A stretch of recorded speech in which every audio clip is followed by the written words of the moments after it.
Ready to run coffee chats like a pro? In the part 2 of our coffee chat series, I'll show you step by step how to schedule, prep, and lead conversations that actually get results.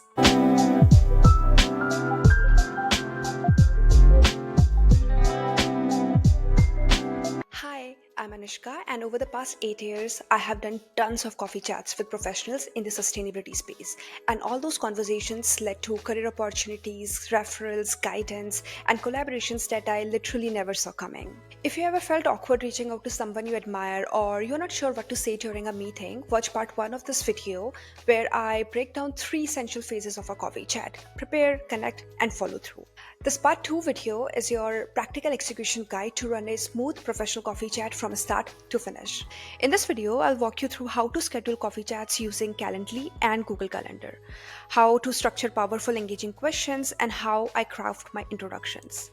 Beyond that, I will also share tips on what not to do during a coffee chat, how to track all your coffee chats in one place, how to stand out, and also how to convert this one chat into a long-term relationship. By the end of this video, you will have a repeatable system to approach coffee chats with clarity and confidence.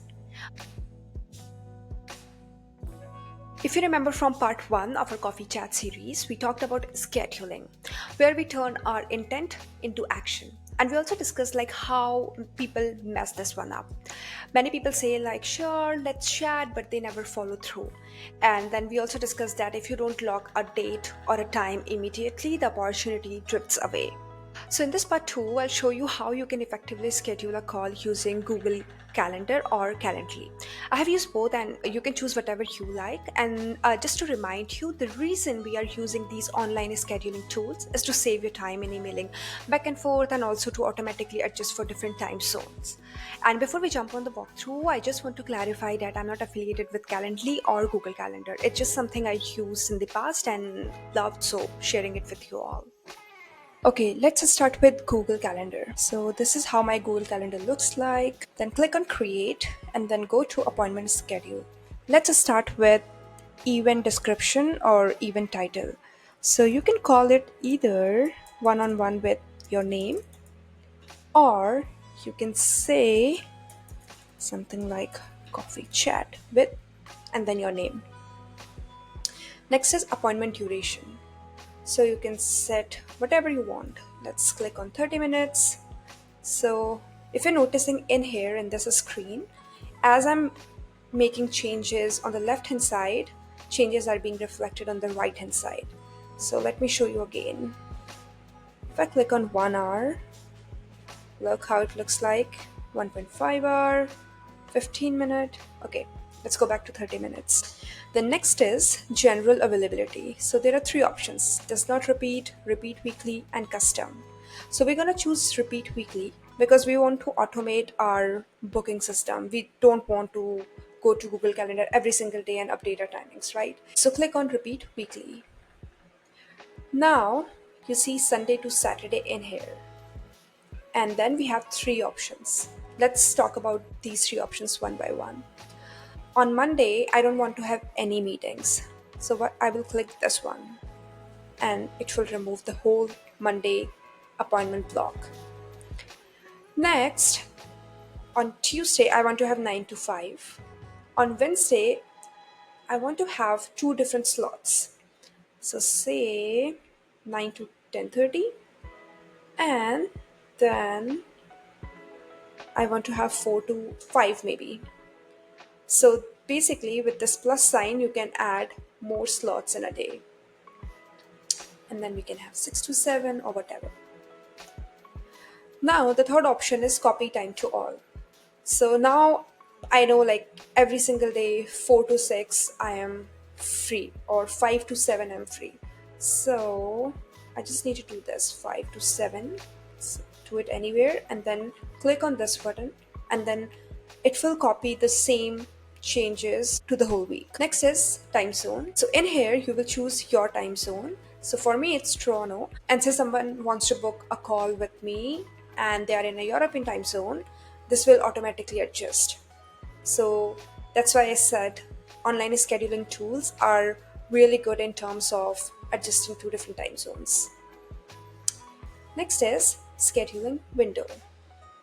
So it's basically saying Maximum time in advance that an appointment can be booked. You can choose whatever you like. 30 days in advance, 50 days in advance, 60 days in advance, whatever you like. And then minimum time before the appointment start that it can be booked. So I feel like 4 is really less. Personally, I need a heads up way in advance. So for me, it's 24 hours. And then that's it for scheduling window. Next is adjusted availability. So click on this change a date's availability and say on Friday, 3rd of October, you are busy. So just click on 3rd of October and then you can choose whatever you like. So say maybe you want to do 2:30 to 5 that day. So you can do that.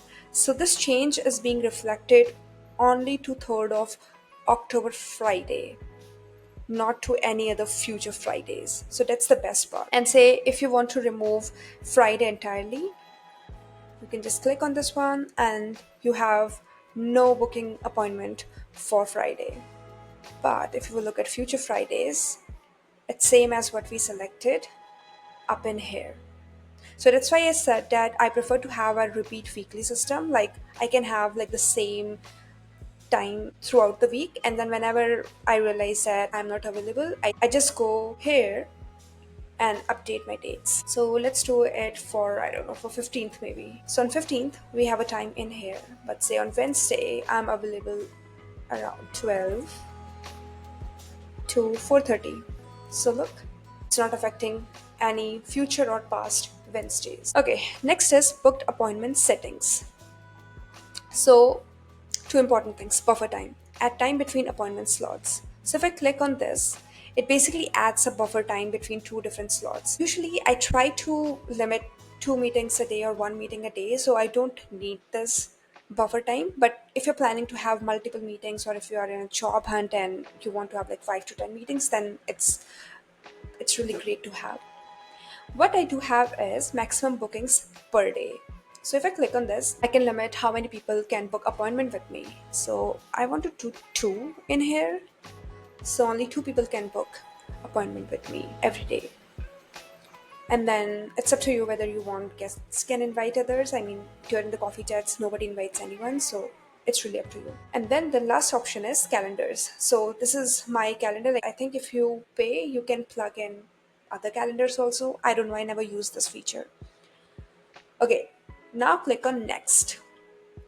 So this is our title or even description. Then if you want to change a name or photo, then you can change by clicking in here. And the next is location and conferencing, really important. So in here you have a couple of options. So first one is Google Meet video conferencing. So you can choose Google Meet video, which I prefer to have, or you can do in person, which I don't think you will be doing a lot. And next is phone call, which I feel like is not so popular. Then finally, none or to be specified later. So if you choose this option, whenever a person books a call with you, there will be a blank in the location and the conferencing. And then you can manually update it to Zoom, Teams, or whatever you like. Easiest is Google Meet because you are scheduling everything in Google, so I'll say just go with this. Okay, next is description. So you can leave this out, but I personally prefer to write a little bit of description. Basically, it creates a personal touch to the whole scheduling thing. So you can write something like, thanks for booking the call, or maybe you can write, thanks for agreeing to connect. Please select the time and date that works best for you. And then maybe you can add something like, looking forward to our chat about your career journey and insights. Or maybe you can just say, looking forward to our chat, and then a cute little smiley. Okay, the next is booking form. First name, last name, email address is required. If you want to add something extra, or if you need something extra from them, you can just Input here, phone number, we don't need this. Custom item, if you click on the custom item, you can write, I don't know, LinkedIn ID for example. So I don't use this one at all. Then finally, we have booking confirmations and reminders. So you and the person who made the appointment will get a confirmation email with the calendar invitation. So this is for the invitation. And then you can click on save. Once you save this, this is how the event will look like. Coffee chat with Anushka, 30-minute bookable appointment, and copy link to share this booking page and let others book time with you. If I click on copy link, I can copy the link and paste it in my LinkedIn messages or emails, and then they can select from there. And in general, this is how your calendar will look like. Look at all the changes that we made. So basically, right now, nobody has booked anything. That's why it's blank. But if someone will block, you can see a blue tile over here. That's it for Google Calendar. It's really simple. We all have like Google accounts. So I feel like it's really easy to integrate in our regular calendar. Next, I'll show you how Calendly works. So let me share my screen for Calendly. So once you sign up for Calendly, like you need to sign up. Again, it's free. Then the screen will look like this. Okay, let's go to create and then click one-on-one. Then enter our meeting description. Coffee chat with Anushka. You can select whatever color you like in here. Then same as Google Calendar, you can select the duration of your meeting. I'm okay with 30 minutes.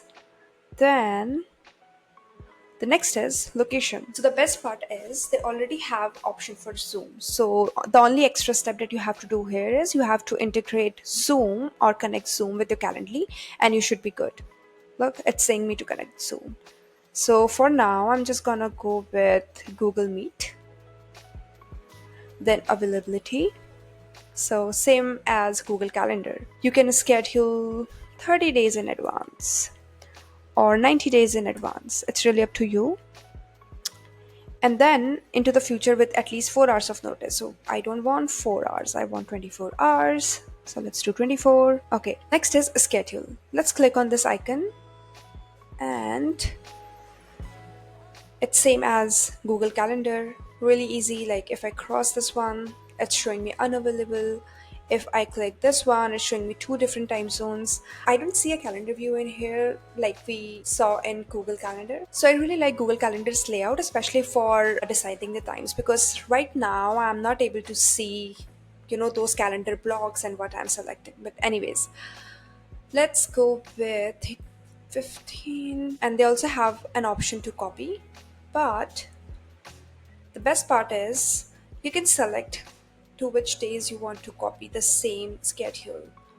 If you remember from our Google Calendar tutorial, you might remember that if you click on this icon, then it copies to all the days, which is not fun. So look, Sunday, Wednesday, and Friday. And then you can select your time zone from in here. Okay, now click apply to one event type.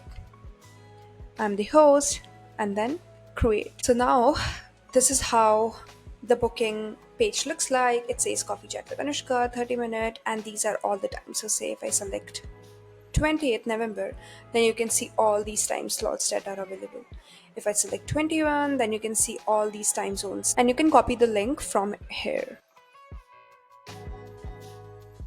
Okay, next one is a structuring powerful questions. So if you remember part one of our video, some of the things that we covered under this topic were like how to research the person or asking open-ended questions to drive the conversations, including personal insights. Now it's time to take our approach to the next level and see like how we can structure our questions for getting most out of our coffee chats. So usually what I do is like I structure my questions under different themes like background and journey, industry insights, advice and guidance, and finally, forward looking questions. So let's take a look into all these themes. Okay, so the very first theme is background and journey. So under this theme, you're trying to understand their path and experiences. So questions under this theme are like, you can say, a good icebreaker as you're asking them personal but professional questions. So some of the questions you can ask under this theme can be like, can you tell me a little bit about your career journey and how you got where you are today? Or if you want to be more specific and want to show that you have done your homework, then you can also ask like, Can you explain me in detail the nature of your work as and then whatever role they have? And then you can also ask, how does your day to day look like? If the transitions from another field, you can ask why and how you transition from X field to the sustainability field. Or you can also ask, like, how did you land in your current role and how your interview looked like for this particular role. Next theme is industry insights, where you're trying to learn about industry trends, challenges, and opportunities. So let's take a look at some of the questions that you can ask under this particular theme. So you can ask, how's the team dynamic and composition in your company? Basically, this is to understand the different sustainability teams inside the company and like how they work together as a team. You can also ask, like, what are biggest sustainability challenges your team or organization is navigating today? What's the most exciting trend you are seeing in this industry right now? How do you see this role or industry evolving over the next few years?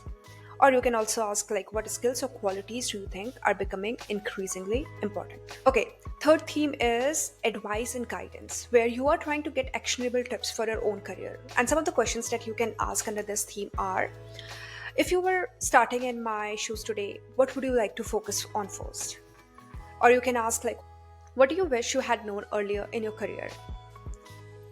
Are there particular skills, experiences, or projects that helped you stand out? What common mistakes do you see people make when trying to enter or grow in this field? And then the final theme is forward looking questions. So I usually end my coffee chats with these forward looking questions. And some of the questions that you can ask are, what's one thing I can do right now to grow in this space? Are there any resources or people you recommend I connect with next? Or you can also ask, like, are there any questions you think I should have asked but didn't? I will suggest you that you don't treat these questions like a checklist, and before you go on the actual meeting, go over these questions and decide, like, what are your top 3 to 4 questions. And if you're interested, I have linked all these questions in the description below. If you remember from part 1 of our coffee chat series, then I told you that a couple of years ago I was in a coffee chat and asked the person for a feedback on how I could improve. And they told me that I needed to strengthen my introduction. The reason being, the way you pitch yourself at the start of the chat often decides how the rest of your conversation will go. A clear, confident intro gives the other person context and also helps guide the discussion in a meaningful direction. So let's see how you can craft a strong introduction.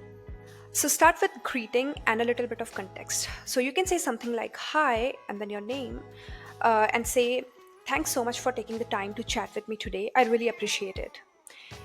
Then you can talk about your present, basically who you are.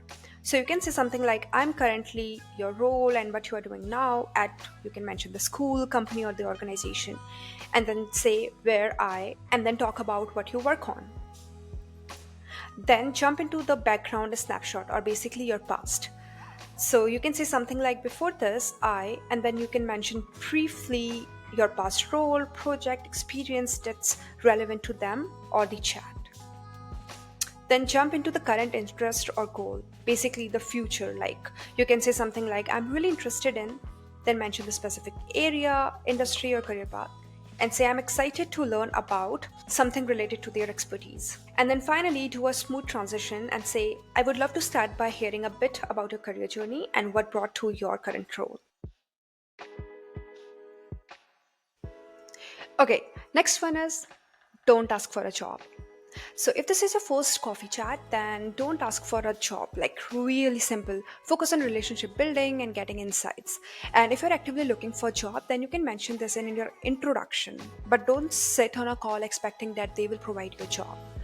Honestly, this is not how it works. It's a relationship building conversation, not an interview. And one advice that I received lately was that start networking when you don't need anything in return. This way you can really make organic relationships with people. Next is track your connections. So when you will start your coffee chat journey, you will realize that you're connecting and meeting with a lot of people. And sometimes like you don't remember everything, which is pretty normal. So what I do is I personally use Excel file to track all the people and connection, but you can use any tool you like. That being said, remember that it's quality over quantity. One rich engaged conversation is way better than scattering requests to dozens of people. Ask about the future, not just their past. So, what everyone does is they ask about the past, or they ask a lot of past related questions like, what was your first job? Or how did you get into this role? There is nothing wrong with asking these past related questions, but you need to also ask like future questions. So, these future questions will basically position you as forward looking, strategic, and genuinely curious. It will also make people pause and think that you are not just asking them to repeat their LinkedIn, but you are also asking them to share their vision of the future. So let's take a look at some of the examples of future forward questions. So you can ask, what's the biggest trend you are paying attention to in your industry? Or if you were starting your career today, where would you focus your energy? Or what skills do you think will matter most in the next 5 years? Or what are you personally most excited about working on this year? Or maybe you can ask like, what challenges do you think this industry will face in the future? So these are some of the questions that you can ask in terms of future focus. And the reason these future questions are so powerful is that you get insider insights that you usually don't find online. It also signals that you are thinking long term and not just about like, how can I get a job right now? And what I have noticed is that people love talking about what excites them more than what happened years ago. And also it sometimes reveal like the hidden opportunities which can give you a networking or a career edge. Okay, so the last part is offer value back. I know I have touched briefly on this point in our like last video, but I really want to bring it in here once again because I feel like it's really important in terms of building the long-term relationships. So once you add them on LinkedIn, engage them with your post, share relevant updates so the connection lasts beyond one meeting. Follow their work, subscribe if they have any newsletter, share articles with them, read their articles if they publish any. And like I mentioned in my last video, don't make this as one time of transaction. Think of it as planting a seed, like nurture the connection over time with thoughtful follow-ups. Think about how you can offer help or value in return. Like maybe you can share an interesting article, introduce them to someone. And also I want to emphasize on the fact that build rapport before asking for help. Like don't open with, can you connect me too? Like you need to earn trust through genuine interest before you ask them anything. And finally, like be patient. Like networking and building relationships in general takes time. So be patient with the whole process. Okay, so in this video, we learned practical tips on how to schedule call using Calendly and Google Calendar, how to structure our questions for the chat, how to craft a strong intro, don't ask for a job, most important, track your connections, ask about the future, not just the past, and finally offer value back. And all the templates and links are in the description below. And if you haven't watched part 1 of the video, go and watch it now. In the part 1, we did a deep dive on how to prepare, connect, and follow up for a coffee chat. And remember, coffee chats are about building relationships. Approach them with curiosity and authenticity. And if you like today's video, then hit that subscribe button. Give this video a like and a share, and make sure to watch part 1 if you haven't already. And I would love to hear from you. So why don't you drop a comment with your favorite coffee chat tip or a challenge that you have faced, and I might feature it in the next video. Until then, stay curious, stay caffeinated, and keep chasing that purpose.